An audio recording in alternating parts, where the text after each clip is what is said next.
You know, when your partner says something annoying or contrary, kind of put something in your face that doesn't feel that great, and you get really emotional really fast. And if you're going to say anything at all, it's going to come out at top volume. Let's look today at why that happens, like what's going on underneath the surface and how it can go differently. I'm Shauna White, relationship coach for spiritually awake couples. And this is something that is completely normal. And let's dive in. So basically, it's a pretty simple concept actually, but can be very difficult or subtle to implement. And the essential concept is this, that there's an inverse relationship between communication and violence. So, and violence is a very big word. I don't mean violence it's true all the way across the board. People who are more violent are less able to express themselves for whatever reason, without getting into their psychology, an assumption about their psychology at this time. But at a much more subtle level, this still holds true. So, have you ever had the experience where you're having an important discussion with your partner and they say something and you hear their sentence and you think three things at the same time, because you're not sure, on the one hand, if it would help if I had a specific example, but I don't. We're going to go with the abstract. Sorry about that. They say something, and on the one hand, you're like, wait, which are they talking about? This thing, that thing. And at the same time, you're like, well, this is how I feel in response to this topic. And then there could even be a third thought. But when you have three thoughts at the same time, you don't know which one to address first. So this is what I experience. I'm like, oh, too many things are going on. My nervous system can't process it, and I can't speak. The first thing that happens is I can't speak because I'm not sure which thing to speak to. So that's a more toned down example of exactly the same thing that happens when your partner says something and you get super emotional. Basically what's happening is that you're having multiple thoughts at the same time.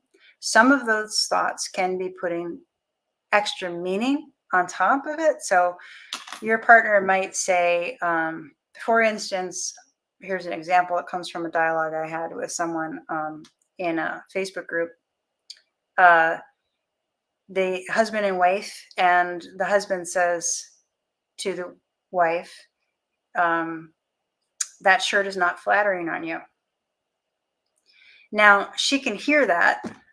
Okay, it might be in his mind that he's thinking that his wife is beautiful, but that particular shirt is concealing the most beautiful attributes of her body, and just not presenting the art of her body in a way that it can be revealed and appreciated.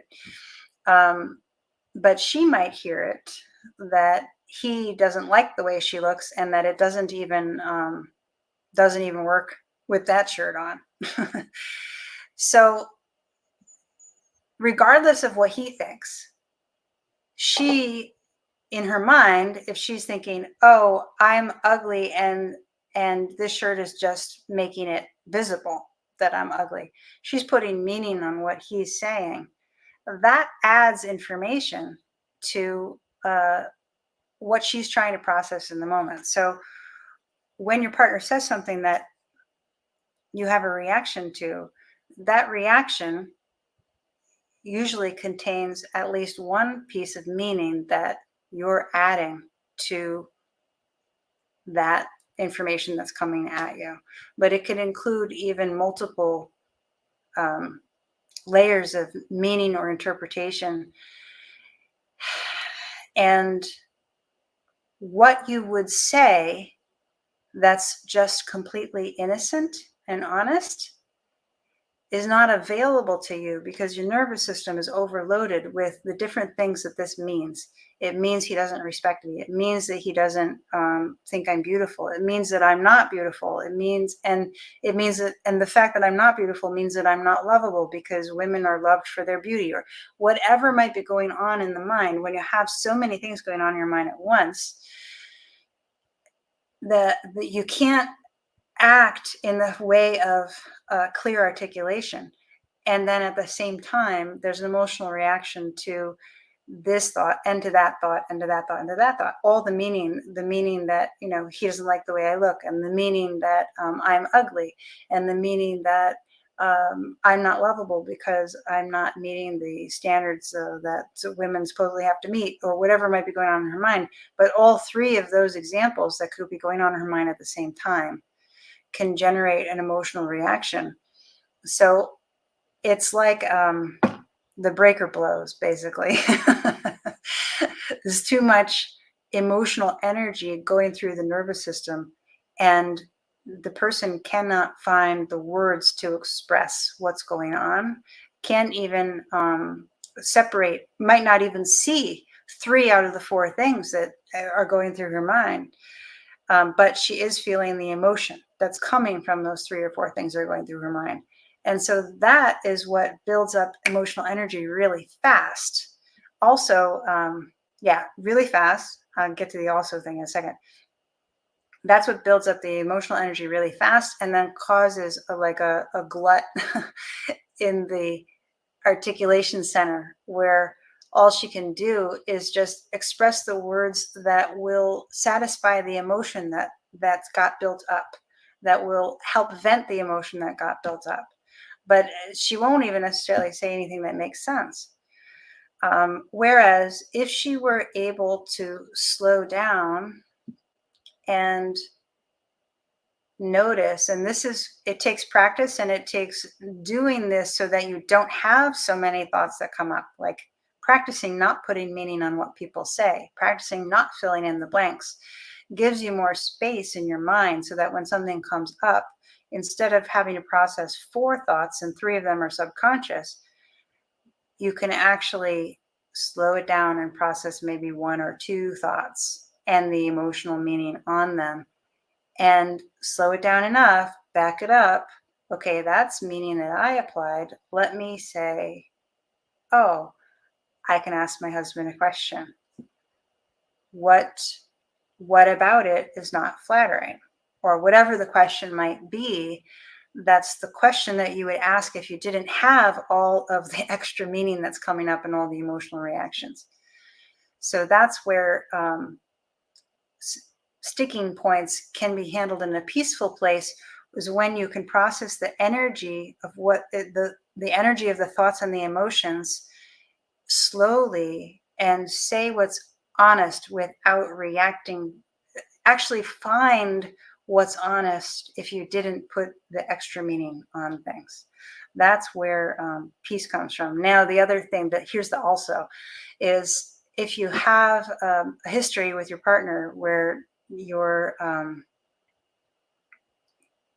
had conflicts, or you've had unpleasant experiences in the past and they haven't been fully resolved, then you have grievances in the past, and the grievances from the past will spark really fast. That's like leaving firecrackers around on the lawn, and then when you start a campfire, now the firecrackers are going off too. I mean, I don't know if that's a great analogy, but basically the grievances, the unresolved grievances, are like packages of meaning and extra thoughts that can get triggered. So it's even more than just like the 3 or 4 that I had illustrated before. It's and not only that, it's with your partner. So it's not just your subconscious thoughts about meaning, whatever meaning you've learned to put on things, but it's actually like, oh, it's happening again.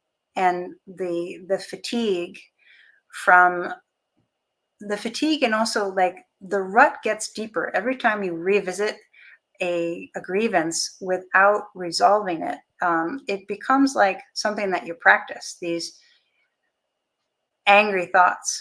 Um, yeah. So anyway, I think I've shared what I meant to share, which is what causes that emotional buildup and that reactive speech or that emotional speech as compared with the option for how you would find the way to be there in a peaceful way, which really requires feeling the energy, slowing things down so that you can feel the energy and find what's honest in an innocent way, in an innocent, balanced way, where you don't feel yourself under attack by a loveless thought, whether that loveless thought comes from you or it comes from your partner.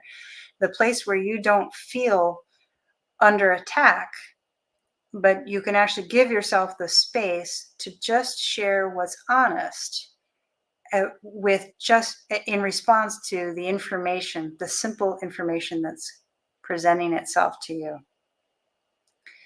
And grievances, where the grievances fit in, is that those are other vignettes of interactions that need the same treatment of slowing down, pulling apart.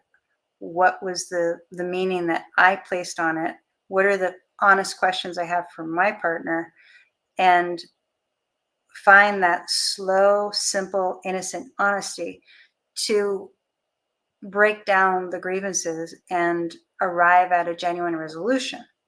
And then, so it's really the same thing, but the grievances, if you don't do that, there's situations that happened in the past that will just pop up and add a whole bunch more fire to any situation in the present that resembles them. So I hope you found that helpful. I would love to hear anything that you found helpful in that. And whether you want to share that in a comment or in a direct message, if you prefer something private. Yeah. How's it going in your relationships? Are you feeling peaceful, or where do you experience a loss of peace? I'd love to hear it. All right. Take care.